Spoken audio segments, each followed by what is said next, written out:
Shalom, saudara yang dikasihi Tuhan. Apa kabar saudara? Saya berdoa saudara dalam keadaan baik, sehat, serta berlimpah-limpah dengan ucapan syukur.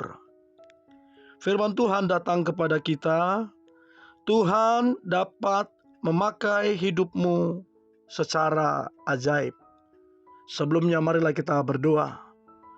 Tuhan Yesus, kami bersyukur untuk kasih-Mu yang berlimpah-limpah atas kami. Kalau sebentar kami akan merenungkan firman-Mu, urapi kami Tuhan, agar kami mengerti, terlebih kami menjadi pelaku firman-Mu. Kami sangat percaya hidup kami pasti diberkati dan menjadi berkat. Di dalam nama Yesus, Tuhan dan Juru Selamat kami dengarkan firman-Mu. Haleluya. Amin. Tuhan dapat memakai hidupmu secara ajaib. 1 Timotius 1 ayatnya yang ke-16. 1 Timotius 1 ayatnya yang ke-16. Dikatakan demikian. Tetapi justru karena itu aku dikasihani, agar dalam diriku ini sebagai orang yang paling berdosa, Yesus Kristus menunjukkan seluruh kesabarannya. Dengan demikian, aku menjadi contoh bagi mereka yang kemudian percaya kepadanya dan mendapat hidup yang kekal. Saudara yang dikasihi Tuhan, dikatakan justru karena itu aku dikasihani. Terus kemudian dikatakan orang yang paling berdosa. Yesus Kristus yang kita sembah menunjukkan kesabarannya. Banyak kita berpikir, mengalami, bahkan melihat kata-kata dari Paulus dalam ayat ini seolah-olah hiperbola. Paulus bukan melebih-lebihkan, namun itu fakta, saudara. Itu real. Ketika Roh Kudus menginsapkan kita, pada saat itu kita akan merasa adalah orang yang berdosa, bahkan sangat berdosa.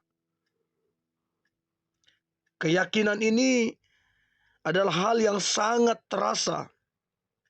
Roh Kudus mengambil alih, terus kemudian mengaplikasikan kebenaran Tuhan sehingga menembus hati, sehingga kita merasakan sebuah pertobatan. Kita harus menyadari betapa banyaknya kegagalan di dalam hidup kita. Lalu kemudian oleh karena anugerah Tuhan, kita menerima kasih karunia dan pengampunan daripada Tuhan. Jadi sekali lagi saudara, Roh Kudus akan menginsapkan kita, sehingga kita menyadari kita adalah orang yang berdosa, bahkan orang yang paling berdosa. Kita diinsapkan, kita menerima kasih karunia dan pengampunan Tuhan, dan itu yang akan membawa kita kepada kebenaran. Jadi saudara, Tuhan bisa memakai hidup saudara, dan siapapun Tuhan bisa memakai. Untuk itu kita harus mempercayai ini. Jangan percaya kepada intimidasi dosa. Kita harus percaya kepada anugerah dan kasih karunia Tuhan. Nah saudara, ketika kita mengalami pertobatan, mungkin dampaknya tidak langsung besar, atau mungkin masih kecil, karena kita masih belajar bagaimana kita bergaul dengan Tuhan, bagaimana kita hidup benar bersamanya. Tapi percayalah saudara, cepat atau lambat pasti akan ada perubahan di dalam kehidupan kita. Cara kita hidup, cara kita bertindak, cara kita berpikir. Dan kita mesti percaya, meyakini bahwa di dalam dunia ini tidak ada yang sempurna. Tidak seorang pun yang sempurna. Untuk itu, jangan berpikir bahwa saudara tidak layak, tidak pantas, karena mungkin saudara merasa saudara tidak sempurna. Masalahnya tidak ada seorang pun yang sempurna, saudara yang kasih Tuhan. Tidak seorang pun yang layak, kita dilayakkan. Tidak ada seorang pun yang benar, kita dibenarkan. Untuk itu, marilah kita melihat kepada kasih-Nya yang besar. Kasih-Nya yang besar. Nah, ketika kita merenungkan seorang Rasul Paulus, seorang yang dipakai Tuhan dahsyat luar biasa, apa yang dia katakan, bahwa dia menyadari sesuatu yang sangat luar biasa. Tuhan memakai orang berdosa meskipun seorang Kristen untuk mencapai hal-hal yang luar biasa. Bahkan menjadi alat Tuhan untuk menyebarkan Injil kepada orang-orang, orang Yahudi ataupun bukan Yahudi. Nah, seringkali Tuhan memakai orang-orang berdosa. Seringkali Tuhan memakai orang-orang lemah mengalami pertobatan dan dipakai oleh Tuhan. Nah, untuk itu kita jangan menghakimi diri kita, menjudge diri kita bahwa kita nggak layak, bahwa kita nggak bisa dipakai. Itu akan melemahkan iman kita. Nah, yang perlu kita lakukan adalah bagaimana kita menyadari keberadaan kita, lalu kita berserah. Lalu kita meminta untuk Tuhan memakai hidup kita. Saudara, kalau berkata orang yang paling tidak layak, maka kita sepakat kepada Saulus. Secara manusia dia tidak layak.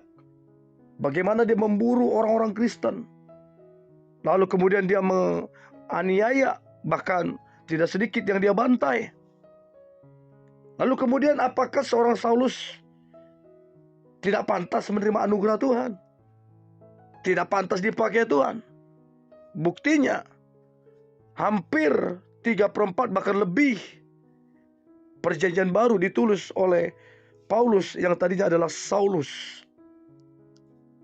Artinya saudara, Tuhan bisa memakai Saulus yang begitu kejam, yang begitu jahat.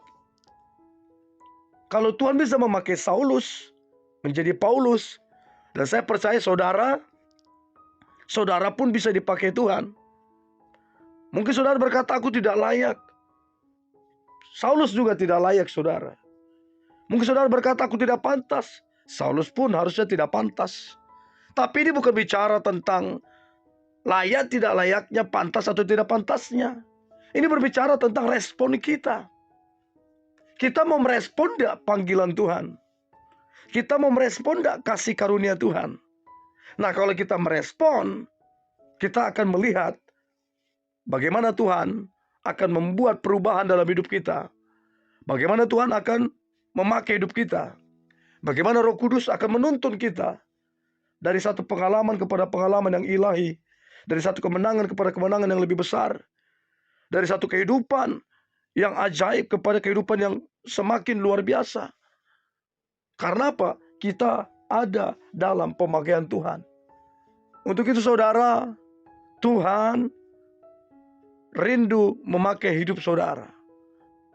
Percayai itu dan lihatlah bagaimana Tuhan akan memakai hidup saudara, keluarga saudara, anak saudara menjadi sesuatu yang luar biasa di tangan Tuhan. Mari kita berdoa. Terima kasih Tuhan Yesus. Kami bersyukur punya Tuhan seperti Engkau. Kasih karuniamu itu yang melayakkan kami.